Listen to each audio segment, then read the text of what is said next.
Greetings everybody, I'm Nanda Kishore from Raga Foundation, and this space that you see was initially a conventional breeding facility for conures, and later it became a walk-in aviary, and we had a big collection of plants in this. We are again redoing the whole facility and making it into a biotope. We wish to have reptiles, fish, amphibians, everything, mammals, small mammals and things like that. So I'm going to talk about a few principles that we followed when we were redoing this facility. It's not very large, it's about 90 feet by about 40 feet in width, 14 feet in the center and about 10 feet in the on the sides. But we have over 1,000 plants growing here which were planted, and if we count the number of seeds and everything, I uh, I could safely say that there are about 3,000 plants in this facility right now. So what we do, so initially this plant is called sea hibiscus. uh, this grows fairly large, and it gives very good green cover, but this is something that animals don't tend to eat very easily. But so that's one of the reasons that this thing was thriving quite well. It was about 10 feet tall, all these plants. So we chopped them. We called it chop and drop. It's a permaculture technique. And here you can see this all chop and drop. We just chopped off all the sticks and kind of broke it and then threw it onto the ground. You can see all this thing is here. And what happens is this thing decomposes and becomes manure. We do this on a regular basis. Like here, I'll show you some of our weeds. This was what was cut off yesterday. We pulled out from the ground yesterday. This is all weed. So rather than throwing it out, we kind of drop it in the same place. It would be best if you could break it into smaller pieces so that it decomposes fast. But for me, I don't really care. I just drop it like. And you see, we've watered our soil about 10 days ago. And I'll just show you the soil. There's still humidity in the soil. You can see the humidity. It shouldn't be wet, it should just be humid. And you can also see the amount of manure and things like that, this clay soil. And if you dig, it keeps getting wet. So what happens is when we spread the mulch like this, it retains the humidity in the soil and doesn't let it evaporate. It's beautiful too, and this thing becomes manure and it's great. So this is one of our techniques. It's called chop and drop. We also have a number of plants here, about 100 different species actually, but I'll talk about a few which I know about. I mean, the names that I know about. I'm a little naive when it comes to plants. Some of the species I do not know, but I know that they're good. I'll try to explain as much as possible. So this is our favorite plant here. It's called drumstick. We have about, I don't know, easily about 200 plants here. Moringa. This thing is a superfood for humans and also all birds and animals. It's a great source. It grows fast. It's a great source of nutrition. We also have papayas here. You can see some papaya sapling here. We have about 100 plus saplings of these around the place. That also will grow up to become both nutritious and a source of enrichment. Now this is another very interesting plant. I like this mulberry. So we have about 30 odd mulberry plants here, and I want to keep it as a bush so it becomes nutritious and it becomes a nice place for a lot of birds like quails and things like to hide under. We also have so this is sweet potato. We have two species of sweet potato. This thing is a runner.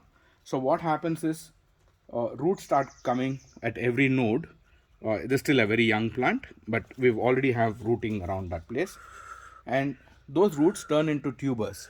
So you can practically never kill the plant because the tubers are always alive, and irrespective of whether the animals and reptiles eat it up, it will still keep growing once the water once it has enough resources like water and sunlight. Another species of sweet potato we have is here. This is a different leaf, again very nutritious. We also have eclefa. This also it grows fairly fast and fairly strong, and it's a nice source of nutrition for a lot of reptiles and small mammals like rabbits and guinea pigs. It also is a great nesting place for most finches. And so this is about this little space that we have here. We also have bitter gourd here. Maybe you can come here and show them. We have bitter gourd and it's already flowering. It started to show signs of flowering. And these have tendrils, so it kind of climbs on all the dead plants like this. Yeah. Here we have cannons. Cannons are not really nutritious, but they're filler plants. Um, and yeah, please come this way. Here you can see more mulch. All this mulch. You can just chop it and drop it everywhere. So here we have something called the Chinese spinach. Again, very nutritious for most animals.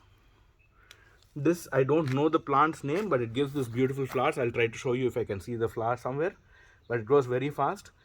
Turtles tend to like this, tortoises, sorry. They tend to eat like this. And we also have, this is very good for bones, this plant you see here. So it's very rich in calcium. So we try to retain those. And we also have many species of marigolds or related species. You can see this, very good. It's got antiviral properties, so that's why we have this. This one again, very interesting plant. It's called Tawasi Kira. It's a multivitamin plant. You can see it's got this distinctive white pattern on the leaf. It's very rich in multivitamins, so that's one of the reasons that we have this here. It's actually surprising, this plant, when we had finches, they generally eat only the monocots and they avoid the dicots, but this was one plant that all the finches went for. And sorry, so we have a number of those. Again, eclifa here, and again the calcium rich plant is here. You can see this. You can see how nicely this tricolored hibiscus is doing. So we could just have stumps around this, so it kind of forms a network for animals like iguanas or bearded dragons to bask on and things like that. We have propagated drumstick both by seed and by putting stumps. Here you can see how nicely a stump is growing. So many auxiliary buds are growing. It will become a bush. And we have amaranthus here. In Telugu we call it Totakura. Amaranthus. The seeds are a great source of enrichment for birds and also nutrition. Even the leaves are edible. We also have a number of ground cover plants like this. I don't know the name of these things, but this and this, but they tend to cover the soil, and animals like iguanas tend to love them. They eat a lot of that. Here we have hedge lucerne. This plant is called hedge lucerne. Very rich in protein and calcium, and it's also, I think, nitrogen fixing. I'm not very sure, but this is definitely very rich in protein. So we have some weeds that we just pull off and throw them there. Singapore cherry, again, grows really fast, and it's also the fruits are very tasty, and the birds tend to nest in this very well. Then I suck at names, and this is one thing that I've forgotten. It is I don't know, but it's none of the birds eat this, but it's a nice place for quails and other animals to hide in. And we have some crotons here. Crotons, again, not very nutritious, but a nice hardy plant to have. Here we have basil or tulsi. You can see it's already flowering, and it's got a lot of medicinal values, properties, so that's one of the reasons that we have this here. And here you could probably just zoom in. Here we have, this is an insulin plant. I don't remember the name, but you have some leaves that go clockwise and some that go anti-clockwise, dextrose and levostrose. And this thing regulates the, Insulin plant. yeah, this is an insulin plant. So this thing tends to regulate the insulin level in the in the animals that we have here. Then we also have some bananas and some gourds. You can see we have a banana plant here. We have one more that side.